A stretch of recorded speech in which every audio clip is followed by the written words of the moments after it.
বিশ্বকাপ ইস্যুতে বাংলাদেশের জন্য সহমর্মী সাবেকরা, পাকিস্তানের উস্কানিতে পা দেওয়ার অভিযোগ ভারতের।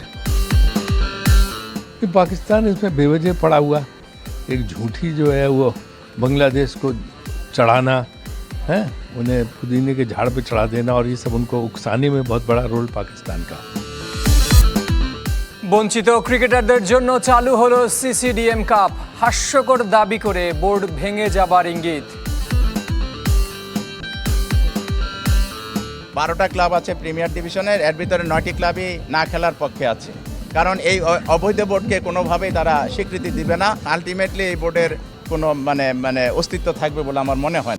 আইসিসির হঠকারী সিদ্ধান্তে শেষ হয়েছে বাংলাদেশের টি-20 বিশ্বকাপ, যা নিয়ে সরব সাবেকরা। মুখ খুলেছেন দুই কিংবদন্তি মোহাম্মদ ইউসুফ ও এবি ডি ভিলিয়ার্স। যে নিরাপত্তা ইস্যুতে এত কিছু, সেই অভিযোগ অবশ্য অস্বীকার করে সব দায় পাকিস্তানের উপর চাপিয়েছে বিসিসিআই। এগিয়ে আসছে বাংলাদেশিন টি-20 বিশ্বকাপ, তবে থামছে না আলোচনার সমালোচনা। এবার প্রতিবাদের মিছিলে সামিল হয়েছেন সাবেক পাকিস্তানি ক্রিকেটার ও কোচ মোহাম্মদ ইউসুফ। নিরাপত্তার মতো কেন যৌক্তিক দাবি বিবেচনা নিল না আইসিসি, রেখেছেন সে প্রশ্ন। নিরাপত্তা ঝুঁকির যৌক্তিক অভিযোগ এড়িয়ে বাংলাদেশকে বাদ দেওয়ার ঘটনা প্রশ্নের জন্ম দেয়। আর যখন সুবিধাগুলো কেবল এককেন্দ্রিক হয়, তখন ন্যায় বিচার বলে কিছুই থাকে না। ক্ষমতা দিয়ে কখনো ক্রিকেট পরিচালনা করা যায় না, এখানে নৈতিকতা জরুরি। বাংলাদেশ ইস্যুতে মুখ খুলেছেন ক্রিকেটের আরেক কিংবদন্তি এবি ডি ভিলিয়ার্স। বিশ্বকাপ না খেলায় টাইগারদের প্রতি সহমর্মী এই প্রোটিয়াও। আমি কারো পক্ষ নিতে চাই না, তবে এটা বলতে পারি ব্যাপারটা কখনোই ওই পর্যন্ত যাওয়া উচিত নয়, যেখানে একটা দলকে টুর্নামেন্ট থেকে সরে দাঁড়াতে হয়। খেলাটির জন্য এটা হতাশার। ক্রিকেটের সঙ্গে রাজনীতির জড়িয়ে পড়াকে আমি ঘৃণা করি। যে নিরাপত্তা ইস্যুতে এত কিছু, তা এখনও মানতে নারাজ ভারতীয় ক্রিকেট বোর্ড। উল্টো বিসিসিআই সহ সভাপতি রাজীব শুক্লার দাবি, নেপথ্যে কলকাঠি নেড়েছে পাকিস্তান। देखिए, जो बांग्लादेश की बात कर रहे हैं, तो हमने तो चाहा था कि बांग्लादेश खेले। আমরা চেয়েছি বাংলাদেশ খেলুক, তবে শেষ মুহূর্তে আইসিসির সূচি পরিবর্তন করা খুবই কঠিন। নিরাপত্তার ব্যাপারে তাদের পূর্ণ নিশ্চয়তা দেওয়া হয়েছিল, কিন্তু তারা না খেলার সিদ্ধান্ত নিয়েছে, যার উস্কানি দিয়েছে পাকিস্তান। हमारी सरकार कह रही कि हम टीम नहीं भेज सकते। এদিকে ভারতে নিপাহ ভাইরাসের কারণে নতুন সংখ্যায় টি-20 বিশ্বকাপ। আক্রান্ত হয়ে এরই মধ্যে কলকাতায় মারা গেছে একজন। কোয়ারেন্টিনে রাখা হয়েছে অন্তত 100 জনকে। থাইল্যান্ড, নেপাল, ভিয়েতনাম সহ এশিয়ার বিভিন্ন দেশ বিমানবন্দরে সতর্কতা জারি করেছে। ভারত থেকে আসা যাত্রীদের পরীক্ষা করা হচ্ছে। আইসিসিকেও কি ভেঙে টুকরো টুকরো করা হবে? এই প্রশ্নটা আবারও ঘুরে ফিরে আসছে। অনেকেই বলছেন, ভারতীয় আধিপত্যবাদের কাছে নতজানু হওয়ার নীতি আইসিসির জন্য চরম পরিণতি ডেকে আনতে পারে। ভারতমুখিতা আইসিসিকে ভয়ঙ্কর খাদের কিনারে এনে দাঁড় করিয়েছে। যারা মনে করেন অচিরেই আইসিসি ভাঙতে পারে কিংবা নিষ্ক্রিয় হয়ে পড়তে পারে, তাদের একটা অকাট্য যুক্তিও রয়েছে। তারা বলছেন, আইসিসি ভুলে যাচ্ছে ভারতের স্বার্থ রক্ষা করা তাদের কাজ নয়। তাদের কাজ হচ্ছে গোটা ক্রিকেট বিশ্বে ভারসাম্য বজায় রাখা এবং ক্রিকেটে সবার সমান সুযোগ নিশ্চিত করা। আর মূলনীতি ভুলে যখন কোনো আন্তর্জাতিক সংস্থা কোনো বিশেষ দেশের পকেটে ঢুকে যায়, তার পরিণতি ভালো হয় না। বর্তমান প্রেক্ষাপট বলছে, আইসিসি হাঁটছে পুরো উল্টো পথে, আর সেই উল্টো পথেই সংস্থাটির বড় বিপদের কারণও হতে পারে। এর একটা জ্বলন্ত উদাহরণ হতে পারে সার্ক। দক্ষিণ এশিয়ার সার্বিক সহযোগিতার জন্য গড়ে ওঠা একটি সংগঠন হেরে গেছে ভারতের মতো দেশে ইগোর কারণে। নিজেদের স্বার্থ হাসিল করতে গিয়ে সার্ককে ফসিলে পরিণত করেছে দিল্লি। আইসিসির সামনে আরও একটা জ্বলন্ত উদাহরণ হতে পারে ন্যাটো।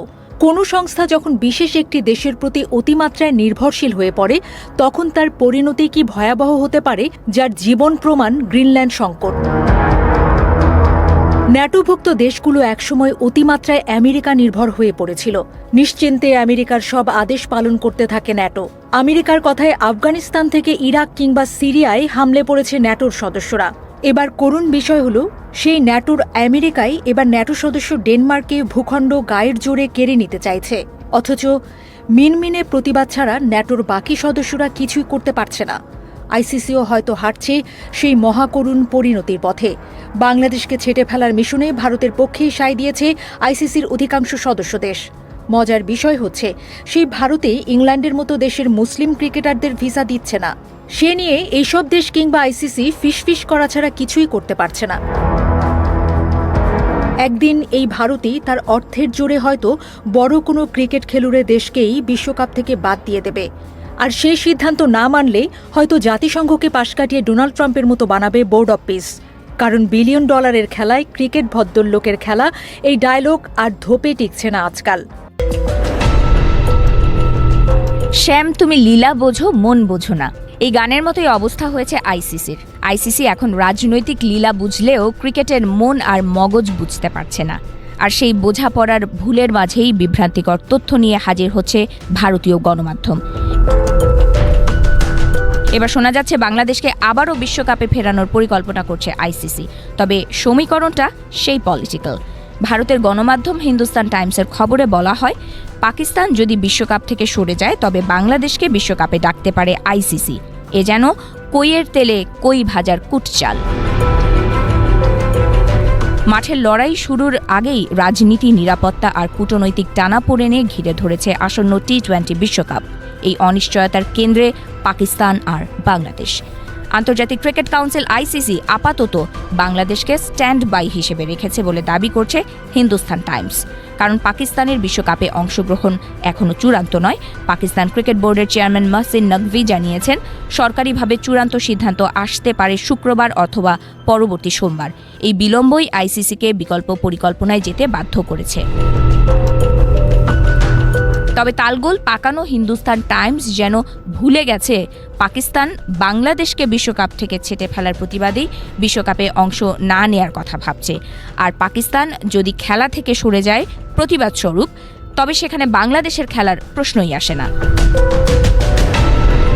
হিন্দুস্তান টাইমসের সূত্রের খবর অনুযায়ী যদি পাকিস্তান শেষ পর্যন্ত বিশ্বকাপ থেকে সরে দাঁড়ায় তাহলে বাংলাদেশকে আবার টুর্নামেন্টে ফিরিয়ে আনা হতে পারে। সেক্ষেত্রে তারা গ্রুপ এতে পাকিস্তানের জায়গা নেবে এবং বাংলাদেশ ক্রিকেট বোর্ড বিসিবির আগের আবেদনের ভিত্তিতে শ্রীলঙ্কায় তাদের সব ম্যাচ আয়োজন করা হবে। আইসিসির এক কর্মকর্তা জানিয়েছেন, এতে বড় ধরনের লজিস্টিক সমস্যা হবে না এবং টুর্নামেন্টের কাঠামোও ভাঙবে না। এখানে আইসিসি কৌশলী অবস্থান নিচ্ছে। বাংলাদেশকে ফেরানো হলেও সেটিকে যেন ভারতের নিরাপত্তা ইস্যুতে বিসিবির দাবির প্রতি সমর্থন হিসেবে দেখা না হয়, সে বিষয়টি গুরুত্বের সঙ্গে দেখা হচ্ছে। বরং পাকিস্তানের সরে যাওয়ার সম্ভাব্য